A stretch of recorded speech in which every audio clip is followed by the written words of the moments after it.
ایک دفعہ ایک عربی آئے میرے پاس سعودی عرب سے, وہ الٹے سیدھے اعتراضات کرنے لگے میرے, ہم کہنے لگے آپ لوگوں کے عقائد صحیح نہیں ہیں, اتنا پروپیگنڈا ہوا ہے نا ہمارے خلاف.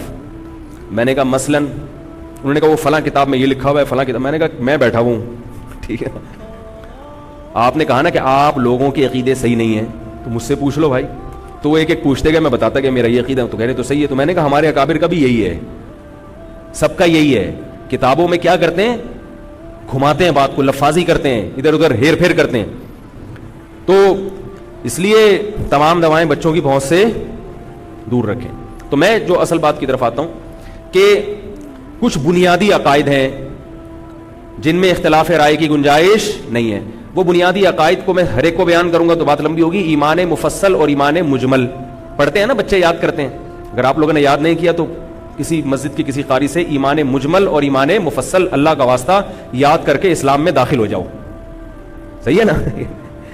وہ مفصل اور مجمل ایمان کا مطلب وہ مسلمان کے وہ بیسک عقائد ہیں جن کے بغیر آپ مسلم نہیں ہو سکتے. تقدیر پر ایمان ہے, فرشتوں پر ایمان ہے, پیغمبروں پر ایمان ہے, آسمانی کتابوں پر ایمان ہے.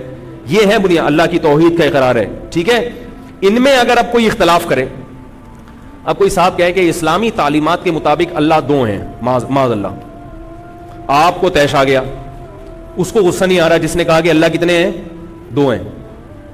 اب آپ کو غصہ آ گیا, کیسی باتیں کر رہے ہیں بھائی, تو کہیں گے غصے کی کیا بات ہے بھائی, میری یہ رائے ہے, آپ کی یہ رائے. تو اللہ کے بندو, یہ اسلام پر الزام لگ رہا ہے, اسلام کی جڑیں کھوکھلی کی جا رہی ہیں. ایسے ہی یاد رکھو کہ حضرت عیسیٰ علیہ السلام قرب قیامت میں نازل ہوں گے. حضرت عیسیٰ پر موت واقع نہیں ہوئی, حضرت عیسیٰ زندہ آسمانوں کی طرف اٹھائے گئے ہیں. یہ بھی اسلام کے بنیادی عقائد میں سے ایک عقیدہ ہے, کیونکہ اس کو قرآن نے بھی بہت کھول کے بیان کیا اور حدیث نے بھی بہت کھول کے بیان کیا, اور اجماع امت ہے. میں نے بتایا نا عقیدہ طحاویہ, اسی میں یہ عقیدہ لکھا, پوری امت مانتی ہے اس کو.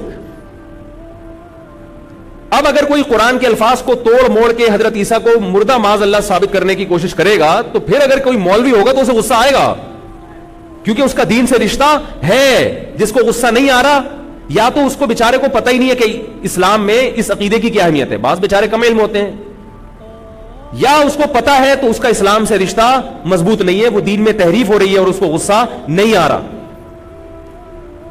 سمجھ میں آ رہی ہے بات؟